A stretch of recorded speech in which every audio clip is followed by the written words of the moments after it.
Hello, my name is Moin Raman. I'm a principal scientist at Motorola's Design Integration Department.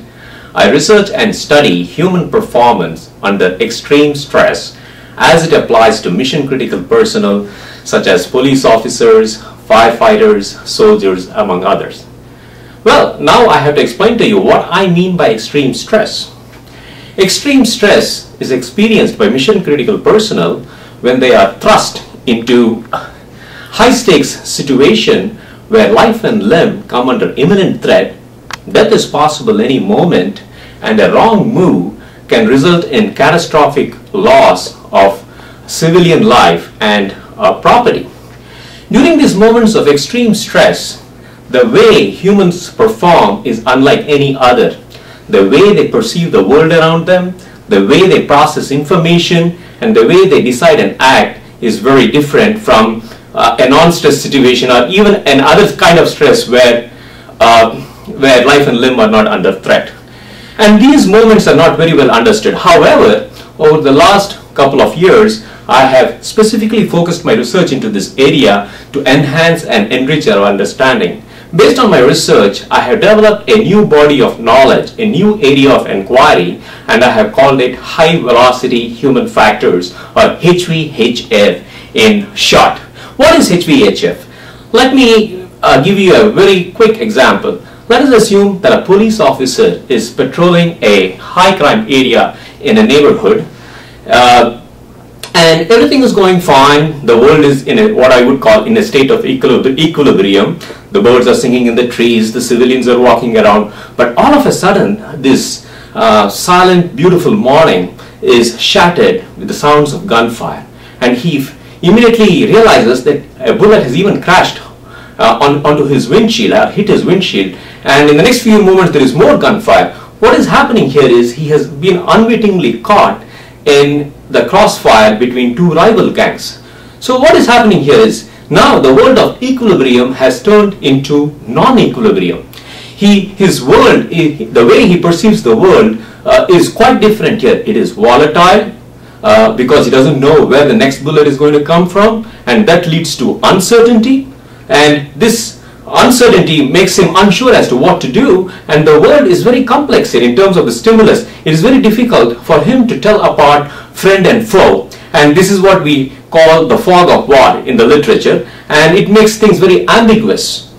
There are no clear solutions, so to speak. And finally, in this very time-stressed situation, the way the body acts is very different. He's no more a cold, rational actor. What is required under these circumstances are action, not deliberation, responding, not consideration, decision, not planning.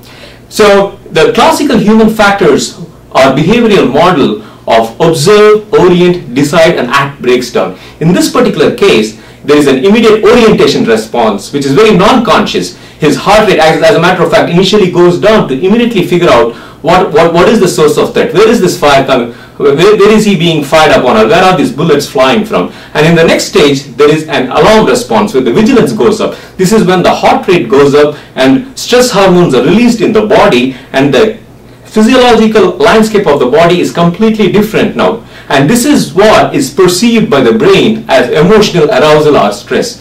And in this phase, the so-called emotionally modulated cognition is not that of a cold, rational actor we think humans are. He is more in the so-called reptilian mode of thinking. It is all about survival. It is about quick action. And in the last or the third phase, there is mobilization. So here what happens is oxygen-rich blood is pushed to his outer limbs so that he needs to take the necessary fire, or fight or flee, the so-called fight or flee response.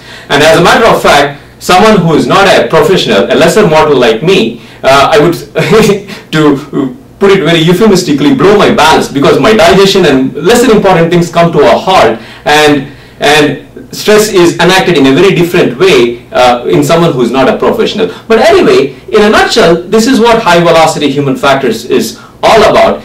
In other words, to sum it up, the human is not a cold, rational actor. It is not cold cognition. I like to use the term hot cognition.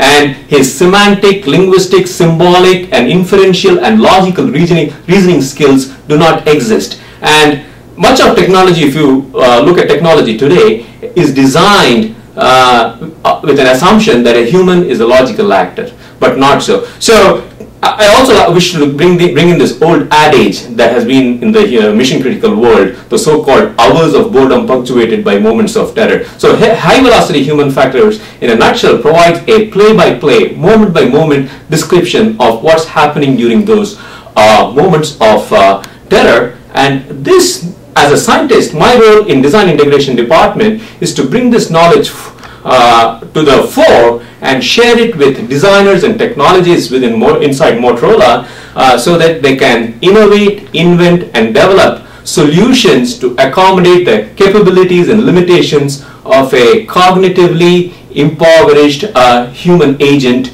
in the field. And this is in a nutshell, and I know you will have many more questions about this. I have published many papers, so I welcome your questions and comments, and please feel free to contact me by sending me an email, and my email address is moin.raman@motorola.com. It is moin.rahman@motorola.com. Thank you very much.